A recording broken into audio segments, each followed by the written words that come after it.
À l'affiche le plus élégant de nous tous, Stéphane Ventron avec sa nouvelle casquette de directeur général de Lombard Odier Investment Managers France. Alors, Stéphane, on va tout de suite parler de Lombard Odier, société suisse.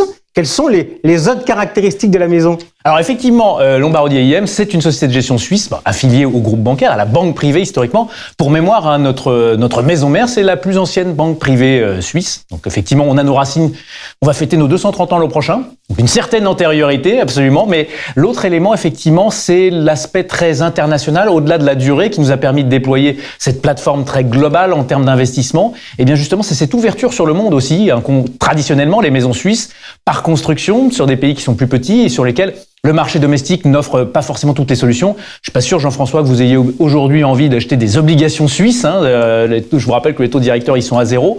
Donc c'est vrai que l'idée, ça a été très tôt de franchir les frontières, ouvrir les chakras et ouvrir justement un spectre international à la sphère de l'investissement et proposer des expertises très fortes, ancrées dans de la recherche macroéconomique. On a beaucoup de papiers, beaucoup de recherches quant.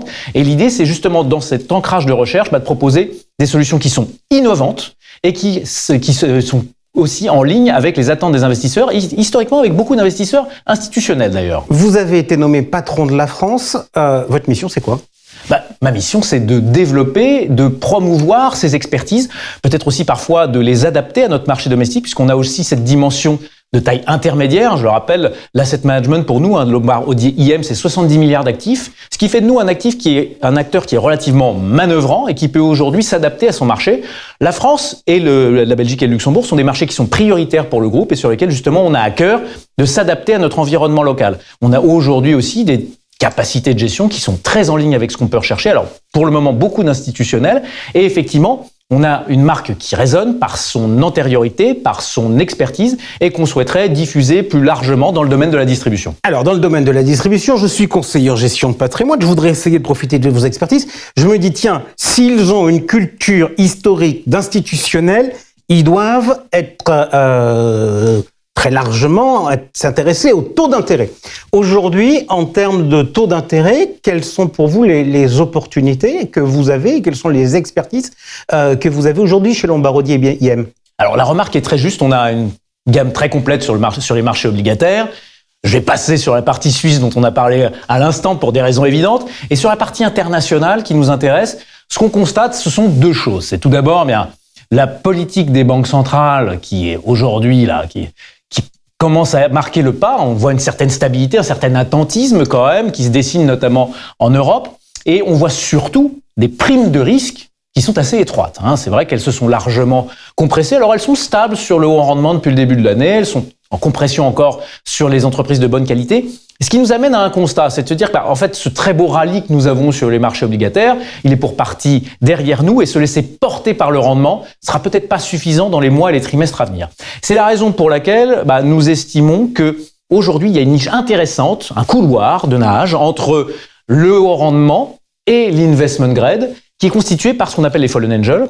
Et les fallen angels, ce sont des entreprises qui sont notés en fait investment grade et qui subissent un downgrade et qui passent du mauvais côté de la barrière, du côté high yield, ce qui induit des pressions vendeuses de la part d'investisseurs institutionnels, mais également de l'ensemble de l'industrie pour des raisons essentiellement réglementaires et donc qui permet d'avoir une opportunité de marché avec une déconnexion entre le prix de l'obligation et ses caractéristiques intrinsèques dans la mesure où c'est plutôt pour des raisons réglementaires et mécaniques qu'on a ce downgrade. Donc là, gros travail d'analyse crédit sur ces titres-là et pour effectivement déterminer les bons et les pas bons, parce qu'il y a ceux qui relèveront la tête et ceux qui relèveront pas la tête. Ceux qui ne la relèveront pas. Toute la dynamique et justement l'analyse consiste à identifier ceux qui ne baisseront pas plus d'une note. Si c'est le cas, en fait, on a un recovery, un retour au prix initial dans les 2 ans en moyenne. Je parle de l'univers élargi. Donc, si on fait une analyse crédit de bonne qualité, ça nous permet d'avoir des niveaux de rendement qui sont un peu plus faibles que la moyenne du haut rendement, mais en revanche, on change de focale. C'est-à-dire qu'on va aller avoir un peu moins de rendement, mais en revanche de l'effet prix positif avec une approche plus total return sur le marché obligataire. Je reste sur l'analyse crédit, non pas sur la partie obligataire, c'est-à-dire sur les marchés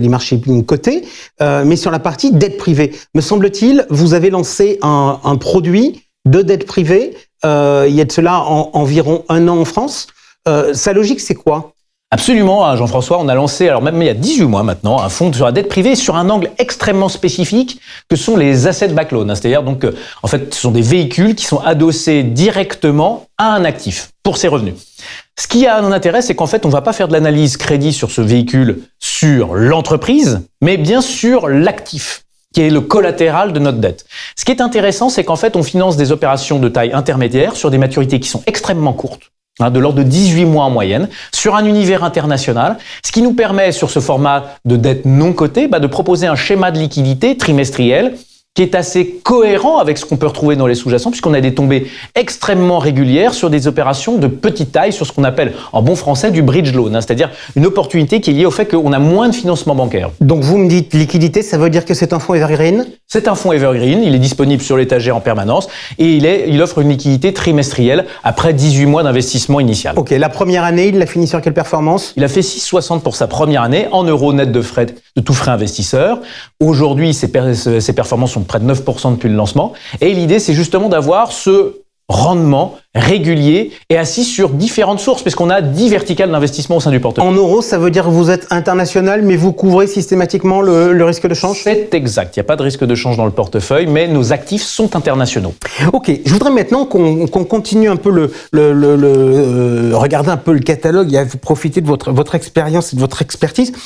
Les marchés sont quand même à des niveaux excessivement élevés. Je peux être un peu inquiet pour mes clients. Je pourrais avoir envie de me désensibiliser. Et moi qui suis un vieux de la vieille, avant on disait quand on veut se désensibiliser, j'y arriverai pas. C'est pas facile. On s'intéresse aux convertibles. Les convertibles aujourd'hui, ça vous paraît être un sujet intéressant ? Alors pour plusieurs raisons. D'abord, une raison intéressée, on a une franchise assez dominante sur le sujet. On gère 3 milliards d'actifs sur les convertibles et on a un très bel historique de performance sur le sujet. Je passe cette anecdote en termes de fondamentaux sur la classe d'actifs. Oui, ça correspond à une problématique que vous soulignez, Jean-François, qui est de se dire, en ce moment, nombre de conseillers sont confrontés à cette problématique. J'ai un nouveau client, je suis pas à l'aise sur les niveaux des marchés actions, mais néanmoins, je me rends bien compte que si je suis complètement à côté de la thématique, ça va être très difficile à porter en termes de performance après plusieurs trimestres. Et donc, ils ne savent pas trop naviguer entre les deux. Les obligations convertibles, elles ont cette double caractéristique qui vont permettre de s'exposer indirectement au marché action, mais sans pour autant avoir ce même niveau d'exposition, donc de bénéficier du vente arrière sur les actions, mais également potentiellement de bénéficier du rendement et de la protection partielle offerte par les marchés obligataires. Je rappelle que, contrairement au niveau pré-Covid, aujourd'hui, il y a des taux, ce qui signifie que quand même les taux protègent en cas de baisse du marché. C'est ce qu'on a vu d'ailleurs sur la baisse de début d'année sur les marchés actions, où on voit que les convertibles, globalement,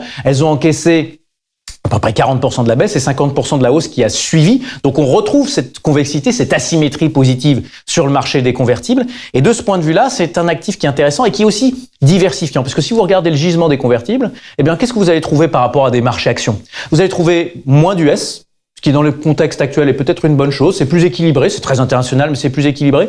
Et il y a également moins de tech, plus de conso, donc une répartition sectorielle qui est également différente et qui peut offrir de la valeur. Dernière question, si vous voulez bien, on va passer du côté des actions. Vous parliez tout à l'heure de thématiques. Il y a une thématique qui est très forte chez vous, c'est les grandes marques. Mais les grandes marques, j'ai tendance à vous dire, c'est cher et actuellement, ça marche pas tip top. Qu'est-ce que vous me répondez ? Précisément, Jean-François, ça marche pas très bien en ce moment. Cette approche sur les grandes marques, croissance, qualité, notamment ce prisme qualité sur les marchés actions. Ça fait maintenant près de 18 mois que ça ne fonctionne pas bien. C'est précisément la raison pour laquelle ça nous intéresse à l'heure actuelle. Parce que c'est un fil rouge qui, dans la durée, on parle d'une stratégie World Brands qui a 17 ans d'antériorité, c'est un fil rouge qui fonctionne très très bien dans la durée et qui ne fonctionne pas à court terme. Donc ça interpelle. Il y a une prime structurelle sur ce typologie d'entreprise dans lesquelles on a une très grande récurrence et rentabilité des capitaux propres. C'est des entreprises qui n'ont pas de dette et qui ont une valeur intangible liée à la marque, mais qui les protège également, qui constitue une forme de barrière à l'entrée, y compris sur des marchés assez commoditaires. Et donc, en fait, ce qui nous intéresse, c'est que cette caractéristique-là, elle permet traditionnellement de surperformer dans des retournements conjoncturels et dans des phases de reprise. Donc, après un marché euphorique, c'est un moment sans doute intéressant pour se pencher sur cette typologie d'action qui, traditionnellement, se paye plus cher que la moyenne du marché, très largement, 60 à 70% plus cher que le marché.